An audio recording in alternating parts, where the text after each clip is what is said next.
Hi guys! Another mini vlog. At pagkagaling nga namin sa hospital, ayan nga, kinabukasan na yan is nakaligo na rin naman ako agad. At ayan nga, kita nyo naman, laki pa rin ang tiyan ko, parang may naiwan pa ring baby dyan. Kaya nga, sabi ni Aiden, nandun pa daw yung baby, hindi pa daw lumalabas. At yan nga, sobrang gaan na talaga ng pakiramdam ko, lalo na nga nung nakaligo na ako. Kapag half bath naman na ako nung nandun ako sa hospital, para nga naman matanggal na yung mga dugo-dugo. Pero iba pa rin talaga yung pakiramdam pag talaga nakaligo ka ng maayos.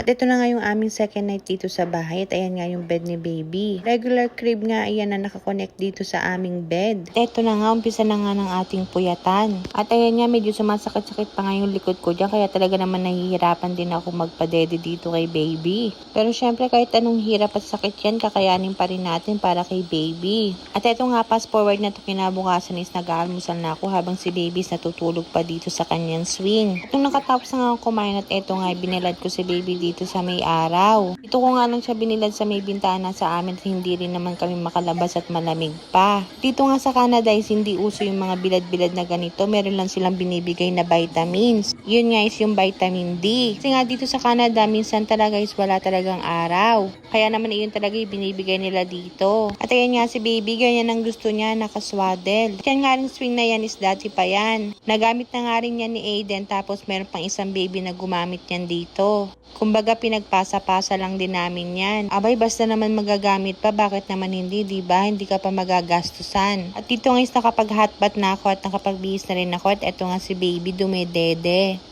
Share ko na nga rin pala sa inyo yung mga ginagamit ko para sa aking postpartum kit. Ang una nga is meron tayo ditong adults diaper. Super importante nito lalo na pagka normal delivery kayo. Kasi nga sa mga unang araw talaga is sobrang lakas talaga ng inyong dugo. Kaya mas mabuti na ng ganitong gamitin nyo para hindi talaga kayo matagusan. Kailangan nyo rin ng regular pads. Ako normally nagda-diaper na ako tapos pinapatungan ko pa siya ng regular pads. Para talaga siguradong walang tagos. Tapos nakapag-uwi nga rin pala ako nitong mga disposable underpads na galing sa hospital. Alam ko makakabili rin naman kayo nito. So ito nilalatag ko siya sa sopa pagka uupo ako at saka sa bed. At ito isa pa sa pinaka-importante or pinaka-gusto ko talaga dito sa postpartum kit ko. Ito nga Frida Mom. May cooling effect kasi siya. Kaya naman kung medyo nararamdaman mong kumikurot-kurot yung sugat mo is pwede kang gumamit nun. At ito nga ring Taxis para din siyang ganun. Cooling effect din siya. Meron nga rin palang galing sa hospital na ganito yung peri-bottle na tinatawag. So ito naman is every time na iihi ka is gagamitin mo siya. Meron din naman kayong mabibili nito sa market pero syempre dahil may libre naman sa hospital is hindi na rin naman ako bumili. Nilagay ko nga itong mga postpartum kit ko dito sa isang basket para naman anytime na gagamitin ko or ililipat ko siya sa kabilang CR is madali ko na siyang bitbitin. Madali na rin kasi yung ganito para makikita mo kung ano yung mga wala na at i-refill mo na. At naglagay na nga lang din ako dyan ng isa pang underwear para naman anytime na kailangan ko is madali ko lang siya makukuha. Pagkayari ko nga ayusin yung postpartum kit ko at eto nga itinaas ko itong aking mga paa. Yun kasi yung sabi ng nurse kasi nga meron pa akong mga manas. Yun lang naman for today's video. Thank you so much. Bye!